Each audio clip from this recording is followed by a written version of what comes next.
Pension തട്ടിപ്പ് പ്രതി Akhil C വർഗീസിനെ arrest ചെയ്യാത്ത നടപടിക്കെതിരെ നഗരസഭാ ജീവനക്കാർ കോട്ടയം SP ഓഫീസിലേക്ക് ഇന്ന് മാർച്ച് സംഘടിപ്പിച്ചു.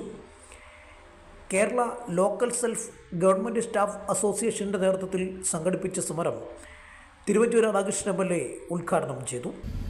ഈ അഖിൽ സി വർഗീസിനെ എന്തുകൊണ്ട് ഭയപ്പെടുന്നു? ഭയപ്പെടാൻ കാരണമുണ്ടാകും. അല്ലെങ്കിൽ അവൻ എല്ലാ കാര്യവും തുറന്നു പറയും. അയാൾ പുറത്തു വന്നാൽ ചിലപ്പോൾ എല്ലാ കാര്യങ്ങളും തുറന്നു പറഞ്ഞെങ്കിലോ അപ്പൊ പുറത്ത് നിൽക്കുന്ന കുറച്ച് ആളുകൾ അകത്തോട്ട് പോകേണ്ടി വരും.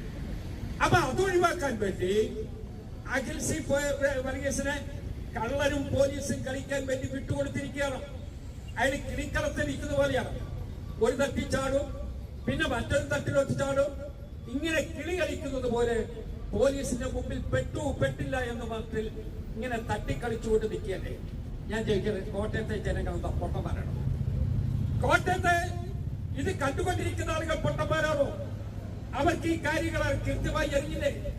ഒത്തു കളിക്കുകയാണ് എന്നുള്ളത് ആർക്കാണ് അറിയാൻ പാടില്ലാത്തത്?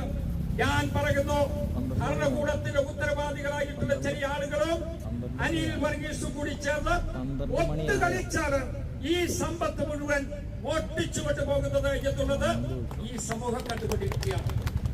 പെൻഷൻ കേസിൽ അകാരണമായി സസ്പെൻഡ് ചെയ്ത കോട്ടയം നഗരസഭാ സെക്രട്ടറിയുടെ PA, സൂപ്രണ്ട്, ക്ലർക്ക് എന്നിവരെ ഉടൻ തിരിച്ചെടുക്കണമെന്നും സമരക്കാർ ആവശ്യപ്പെട്ടു. കോട്ടയം നഗരസഭാ കവാടത്തിൽ നിന്നും ആരംഭിച്ച മാർച്ചിൽ നിരവധി ജീവനക്കാർ അണിനിരന്നു.